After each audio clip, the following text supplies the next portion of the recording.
malabo lang po ang mata ko, ngunit ang aking isip kailan po ay hindi maglalabo sa pagkikipaglaban.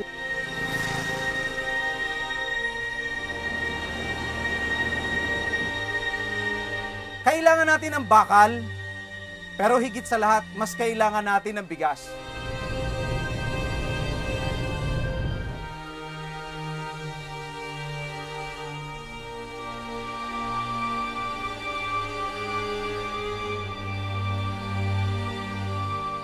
The province of Palawan, known and admired all over the world for its emerald waters, enchanting islands, and pristine beauty. Palawan is recognized internationally for its rich biodiversity. It is home to the country's last remaining stretch of old-growth forest, where hundreds of endemic flora and fauna are known and yet to be discovered by science. Some of these species can help unlock solutions to disease and climate change. Palawan is a designated Man and Biosphere Reserve by the United Nations. There are close to 354 mining applications and permits in Palawan, and at least 200 of these overlap with the protected areas. Mining companies suggest that this is the solution to the country's poverty problem. However, economic improvement and quality of life have yet to be seen in this province, and the costs of mining have been very high. Ito ngayon pa lang natispitan lang nila yung bukal diyan, tuyo na kagad eh. Tispit pa lang yon. Ay paano kaya yung kung bualin yung kabundukan na yan?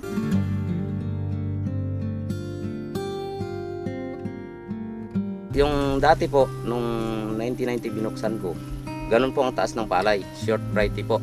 Ngayon po na dumating sa punto nang nagkaroon ng kalsada dyan sa bundok, ganito na lang po.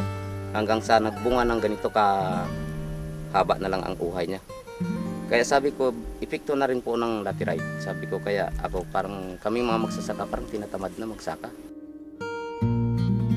Sirang-sira na po ang aming basakan. Ang basakan po namin, dati nag-aani kami ng 110 sacks per hektar. Ngayon po nag-aani na lang kami ng halos wala na pong 50. Dati ito noon, mabilis maglaki yung bangos at saka yung yung sugpo. Nung nabuta ng baha, nagtaka kami bakit yung sugpo, yung hipon ba, parang 7 buwan na ganito palang kalalaki. Hindi na naglaki. Ewan ko kung anong nangyari. Sabi nila laterite, magreklamo daw. Sabi ko, saan kami magreklamo? At saka anong pwede namin, hindi namin maintindihan kung paano hanggang ngayon. Ewan ko. Sa dami ng minahan sa buong Pilipinas, wala namang nagyaman, wala naman pong gumanda ang buhay kung hindi iniwan ng mga dambuhalang pagmimina o kaya mga malalaking kumpanya. Pag may bagyo, may baha, hindi po yung mayayaman ang nasa salanta, kami pong mga hirap. Sa mina, sino ang yumayaman? Ang mayaman. Ha? At ang isa pang masakit para sa akin ay yung para bagang ipinamimigay ng ating pamahalaan, I'm sorry to say it, na ang ating pamahalaan mismo ang idinudul out nila, ha? Ang ating natural resources sa foreigner. Isang bagay na masakit, napakasakit. So ang presensya ng minahan dito sa Palawan, siya yung naglikha ng kaguluhan sa buong probinsya. Pinagumpog-umpog kami mga katutubo. Sinuhula ng iba naming mga leader, kasama ang aming mga halal na mga opisyal. Ang gagawin nila sa mga kapwa namin, imbes na kapwa namin ang mga ayaw sana yun, susuhulan nila eh. Bigyan nila sardinas, bigyan ng bigas, bigyan 300, pakainin pa sila kung saan, ibiyahin pa sila kung saan. Sino ba hindi maasar sa mga minero na yan? This was actually Jerry's dream, no? Not to have any mining in Palawan. The gorgeous, magnificent place where he was born, there are 79 mining applications. It was actually Jerry who got me into anti-mining because I had no idea. He took me on a chopper and he flew me and showed me the mining sites. And his very fervent and passionate dream was to stop the rape of the land where he was born. Hindi natin kailangang sirain ang kalikasan para ito ay pakinabangan. Ang kailangan lang natin ay pangalagaan ito upang maanyayahan natin ang mga bisita natin at nang makita nila ang likas na ganda ng ating kalikasan para magkaroon ng oportunidad ang ating mga kababayan. Sinasabi nga natin, kung may pakinabang, may pakialam. And actually, the realization of that dream has reverberations not only in this country but all over the world. That if we fulfill his dream of keeping Palawan safe and free and from rapacious economic strategies,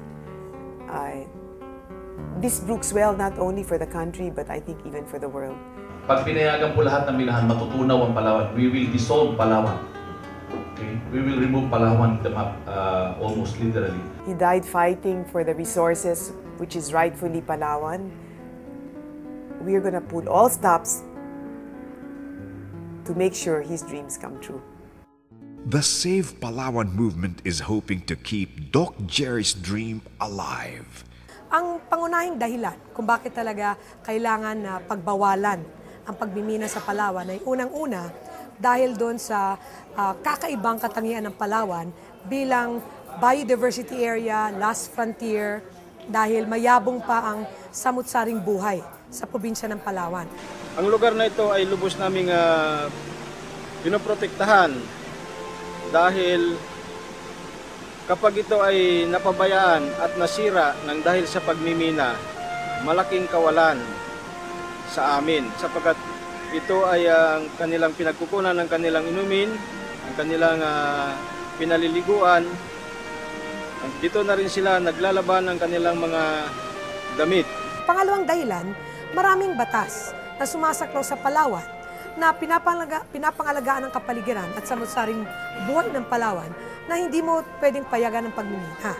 Yung pangatlo, sa karanasan ng Palawan, mas masama pang epekto ng pagmimina kaysa benepisyo o bentahan na nakukuha namin. Nakitaan na nga natin ng masamang epekto yung pagmimina na ito na kung saan marami ng laterite yung pumasok sa aming sakahan at yun po ay nakapinsala na sa aming mga ani na kung saan binaba ng gusto ang aming mga ani sa aming mga sakahan. Plus, it's also important to take into account yung weak enforcement, no? And weak governance. Pagdating po sa pakikipaglaban namin sa mina, pagaling po sa public hearing po, panalo po kami, bagamat ang didismaya po namin kung bakit po napapayagan pa rin magmina dito sa amin. Ayon sa batas ng pagmimina, dapat kinakausap ang mga mamamayan na pangunahing apektado. Kami po yun. Nilagpasan po kami. Naniniwala kaming kumita na ang ibang nasa posisyon.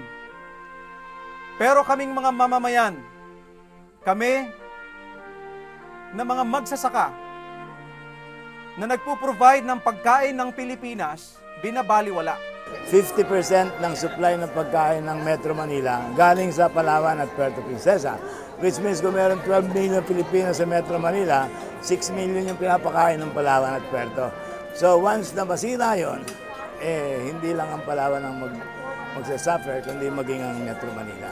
The Save Palawan movement's 10 million signature campaign aims to push for the strict observance of environmental and mining laws.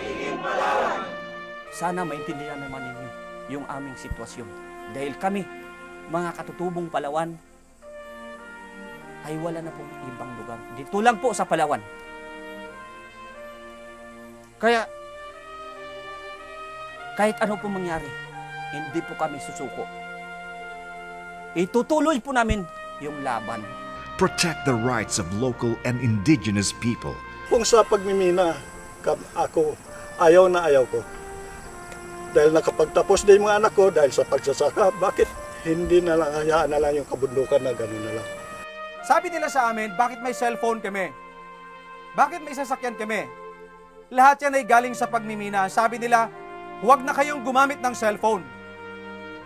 Tatanggapin ko ang hamon nila. Pero, huwag din kayong kakain ng produkto ng mga magsasaka. Hahamunin ko kayo sa 1 buwan. Titingnan natin kung sinong mamamatay sa atin na dilat ang mata. Labis-labis na problema ang dinudulot po ng pagmimina sa amin. Kasi po karamihan po dito sa Kalatigas, ano lang po, pangingisda at saka pagbabasakan yung kinabubuhay. Kaya alam ko rin po na marami rin pong kabataan yung nahihirapan.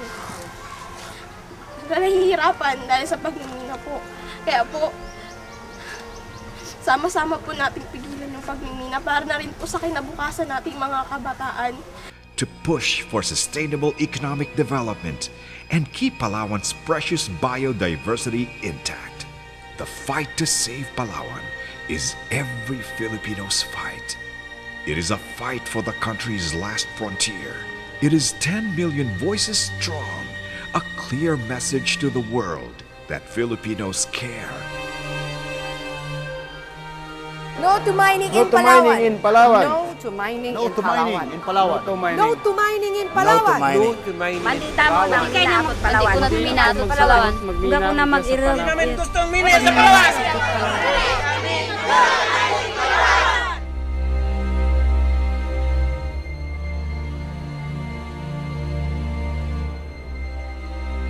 The time to act is now.